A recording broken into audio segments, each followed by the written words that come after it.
welcome back to my YouTube channel. Kali ini kita akan membahas tentang Learning Journal Latsar CPNS Provinsi Kepulauan Riau tahun 2021. Saya Juwita Setiawati dari Angkatan 3 Kelompok 3 dengan widya suara Ibu Desi Waryanti Esos MAP dari Lembaga Penyelenggara Pelatihan Badan Pengembangan Sumber Daya Manusia Provinsi Kepulauan Riau.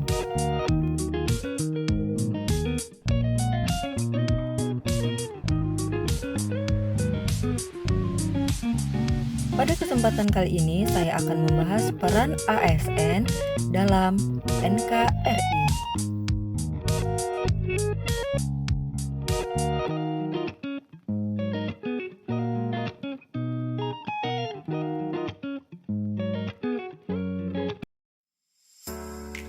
Terdapat 3 tujuan pada kegiatan Agenda 3. Yang pertama, memahami manajemen ASN.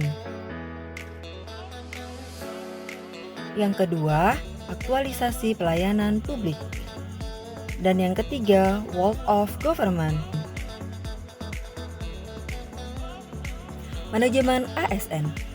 Pengelolaan ASN untuk menghasilkan pegawai ASN yang profesional memiliki nilai dasar etika profesi, bebas dari intervensi politik, kolusi, dan nepotisme.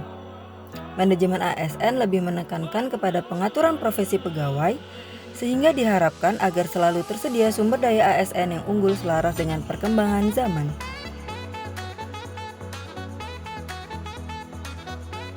Asas-asas manajemen ASN: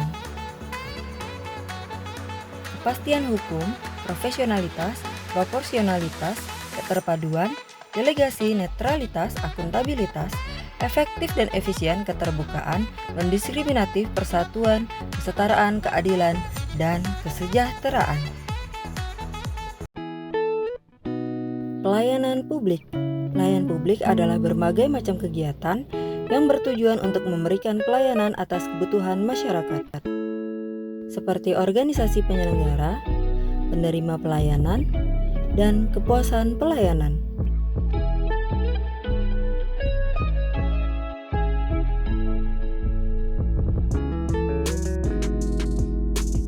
Penyelenggaraan pelayanan publik: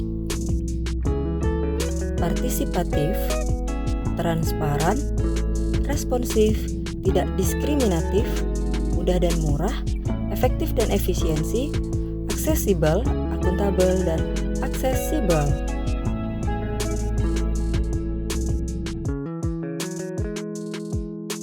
Penerapan konsep WOG. WOG adalah pendekatan yang mengintegrasikan upaya kolaboratif berbagai instansi pihak untuk mencapai tujuan, seperti integrasi dalam pelaksanaan pekerjaan, kolaborasi dan kolaborasi, kesatuan tujuan dalam pekerjaan, dan mengurangi ego sakral. Selanjutnya adalah penerapan sistem merit bagi organisasi, mendukung keberadaan prinsip akuntabilitas yang saat ini menjadi tuntutan dalam sektor publik. Dan bagi ASN, ialah menjamin keadilan dan juga kesediaan ruang keterbukaan dalam perjalanan karir seorang pegawai.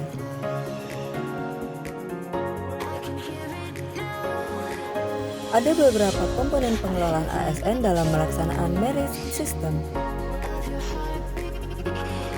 Yang pertama, penyusunan dan penetapan kebutuhan. Yang kedua, penilaian kinerja. Dan yang ketiga, pengembangan kompetensi, promosi mutasi, dan penghargaan. Semakin tinggi jabatan ASN, maka semakin profesional ia dalam memberikan pelayanan prima, bukan semakin ingin dilayani. Landasan kinerja ASN adalah internalisasi aneka, serta paham akan kedudukan dan peran ASN dalam manajemen ASN, pelayanan publik, serta world of government.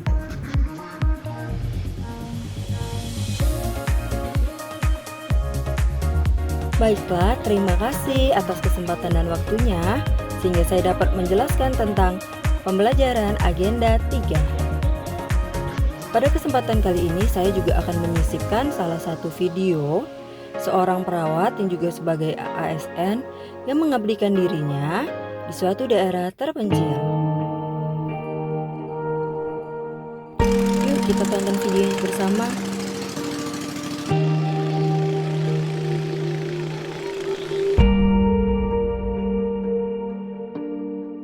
Inilah Ramsah, seorang aparatur sipil negara yang mengabdikan diri sebagai tenaga kesehatan di Desa Muara Enggelam, Kecamatan Muarawis, Kutai, Kartanegara, Kalimantan Timur. Dengan motivasi pengabdian serta keinginan yang kuat untuk membangun desa, Ramsah pun mendapatkan amanah menjadi Sekretaris BPD Desa Muara Enggelam pada periode 2002 hingga 2007. Pasca ditetapkannya Desa Muara Enggelam sebagai desa definitif. Di tahun 2008 hingga 2014, Ramsah kembali dipercayakan menjadi Ketua BPD Desa Muara Enggelam karena berbagai inovasi serta kreativitasnya dalam membangun desa untuk lebih berkembang. Salah satunya adalah pemenuhan kebutuhan listrik PLTS komunal di desa tersebut. Dengan tidak melupakan tugas pokoknya sebagai tenaga kesehatan, di tahun 2015 Ramsah pun kembali mendapatkan amanah menjadi Direktur BUMDesa Bersinar Desaku untuk mengelola PLTS komunal di desa tersebut.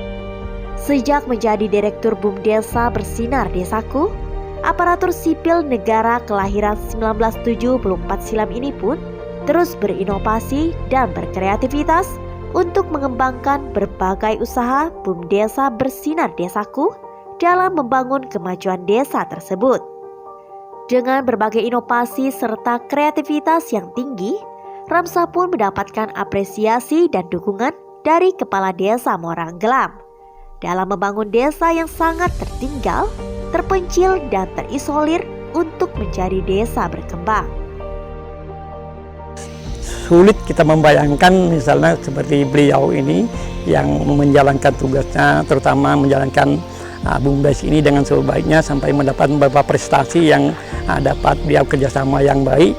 Dan lagi ini kan memang pengabdian yang tulus ikhlas dikerjakan atau dilakukan semata-mata untuk membangun desa ini, bukan mencari artinya ke pendapatan dan hasil di sini, semata-mata untuk membangun desa ini agar manfaatnya itu bisa dinikmati oleh masyarakat yang ada di desa Muara Enggelam itu sendiri.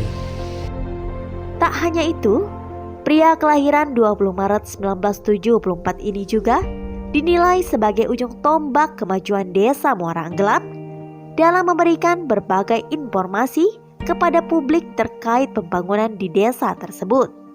Hal itulah menjadikan Ramsah sebagai narasumber bagi berbagai awak media, baik di Kutai, Kartanegara maupun di Kalimantan Timur, untuk menggali informasi dan potensi yang dimiliki Desa Muara Enggelam. Pasalnya desa tersebut memiliki keunikan serta tetap mempertahankan kearifan lokalnya meski zaman semakin modern. Berdasarkan pengalaman saya berdialog, berdiskusi dengan warga Desa Muara Enggelam, terkhusus dengan Pak Ramsah ya. Menurut saya beliau orang yang sangat kreatif, inovatif, dan mampu menggerakkan desanya meski berstatus ASN atau PNS, menggerakkan desanya untuk jauh lebih berkembang. Padahal kalau kita lihat desa ini kan desa yang terisolir, desa yang istilahnya penuh dengan keterbatasan, hidup di atas air, terus kemudian tidak ada daratan, tapi mereka mampu berkembang. Dengan integritas dan semangat yang tinggi membangun desa, Ramsah pun terus melakukan inovasi serta berkreasi untuk kemajuan Desa Muara Enggelam meski harus membagi waktunya sebagai aparatur sipil negara. Menjadi Direktur BUMDesa Bersinar Desaku, tentunya Ramsah banyak mempunyai tantangan dan hambatan. Pasalnya Desa Muara Enggelam sendiri tidak memiliki daratan serta dikelilingi air sepanjang tahun. Namun hal itu mampu dilalui Ramsah dengan merubah wajah Desa Muara Enggelam dari kategori sangat tertinggal, kemudian menjadi desa tertinggal hingga berubah desa berkembang. Ya tentu harapan kami memang tadi selalu bersinergi ya, artinya mudah-mudahan semua lembaga bisa bersinergi antara petugas kesehatan yang ada di desa Muara-Anggelam, baik pemerintahan desanya, lembaga, agar tadi program-program yang dibuat adanya oleh pemerintah, khususnya tadi penanganan COVID seperti ini, atau mungkin peningkatan dari kasus-kasus stunting, supaya jangan ada yang warga desa stunting ya, artinya tentunya dukungan masyarakat lah yang perlu. Dan antar instansi juga OPD yang ada di pemerintah daerah juga mungkin kami harapkan perhatiannya ke desa kami, karena memang desa kami tadi masuk lokus stunting. Meski mengabdi menjadi aparatur sipil negara, namun semangat membangun desa Muara-Anggelam yang dilakukan Ramsah tentunya dapat dirasakan oleh warga desa, yaitu menikmati listrik PLTS komunal selama 24 jam dengan tarif terjangkau, memiliki pendapatan asli desa yang berkontribusi besar untuk APBD Muara-Anggelam, dan memiliki BUMDesa yang pendapatannya kian tahun kian meningkat hingga menggelar berbagai kegiatan sosial. Selain itu, beberapa prestasi juga ditorehkan oleh Ramsah dalam membangun kemajuan desa Muara-Anggelam, di antaranya mewakili desa di Kecamatan Muarawis dalam Lomba Desa Tingkat Kabupaten Kutai Kartanegara 2017, masuk top 99 Sinopik Kemenpan RB Inovasi Klikmi tahun 2018, terbaik 1 BUMDesa berinovasi tingkat Provinsi Kalimantan Timur 2019, juara nasional nominasi 10 pemenang Festival Gapura Cinta Negeri 2019, juara Harapan 2 Lomba Posyandu Balita tingkat Kabupaten Kutai Kartanegara tahun 2019, masuk top 99 KIPP Kemenpan RB Klikmi tahun 2020, dan masuk top 45 KIPP Kemenpan RB Klikmi tahun 2020.